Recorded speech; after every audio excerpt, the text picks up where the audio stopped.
So I've been away for a while, not that I haven't been doing anything to my tanks in that time, it's just the editing of the videos obviously takes a significant while, and actually fitting that into the routine is actually more difficult than I expected. But I'm going to try and give you an update on all of the tanks that I've got in my house as like a mini series, and then hopefully at some point I can get the 2 build videos that I've got stuck on my hard drive sorted. So I'll chat through how they're doing, any problems that we've got and the fish that we've got in there now, because you'll notice that a few have changed, and at least then you've got a little update. So this is the Blackwater tank in our bedroom, which as you can see is not quite Blackwater any longer. We've got some of the vallus in here that has grown up quite significantly over the time. We've also got the 2 emergent plants here. That is a peace lily and an ivy. So I've been having to actually cut that back quite aggressively, the ivy at least, because it grows up quite significantly towards the light and then burns on, blocks out the light. So that's taken a bit of maintenance. But in here we have now got 2 Panda Acara. So we've got a male and a female. So you can just see the female there in the background.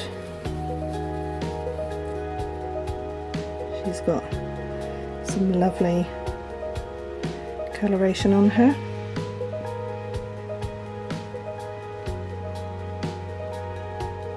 And we've got a male as well who has just nipped over to hide in here.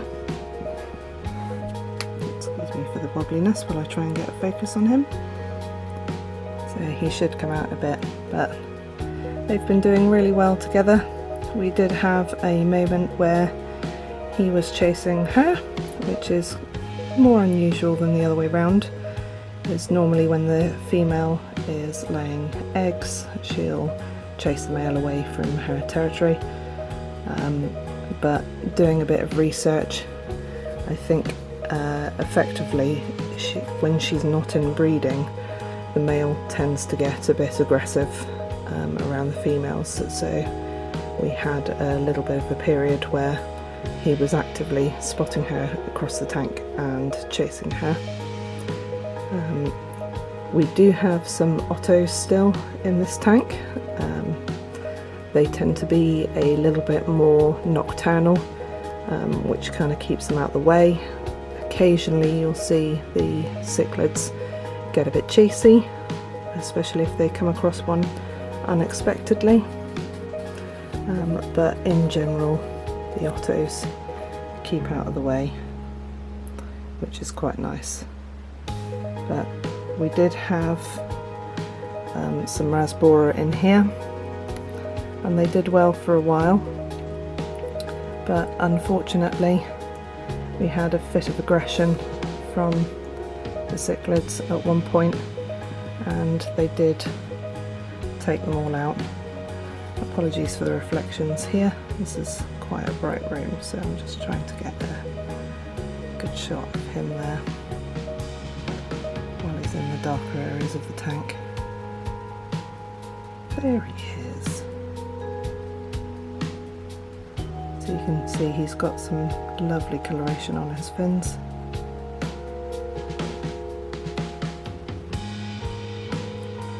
And they're quite nice little fish. They tend to be very curious. So when I come to feed them of an evening, they will come out and say hello, which is nice. One of the main problems that I have with this tank, although it's not really a problem, is the water levels. It's obviously quite a warm room in the house, so there's a lot of evaporation, which means that I do need to top it up quite regularly. So you can see here it needs a top up, so I'll fill that up to about this level here where you can see the water line is. and that's fine. We've never had any jumping from this tank, so it's been good for us. They do tend to be picky eaters, so I've got a selection of different dried foods that I feed them on rotation. So there's a brown flake food, there's some pellet food, and there is a red colour flake food. They do get the occasional frozen live food as well, like bloodworm and daphnia. When I can get a hold of live food, we'll give them a live food too, and they go absolutely bonkers for those. But most of the flake food and the pellet food they spit out, they seem to like the colour food, so that's good. So I know that they're eating, they're all healthy and happy. But otherwise the tank's doing really well.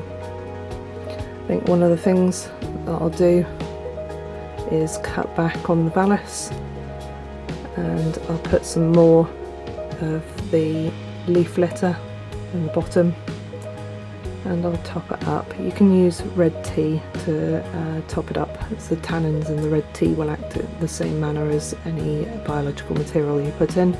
It's perfectly safe for the fish as long as it's natural. So we'll top it up and make it Blackwater again. So I'll see if I can get a recording of that when I next do the maintenance session. But until then, that's the update on the tank. And in case I haven't said it before, we've named these two Sam and Dean Winchester, with obviously Dean being the male and Sam being the female. So that's it for that little update.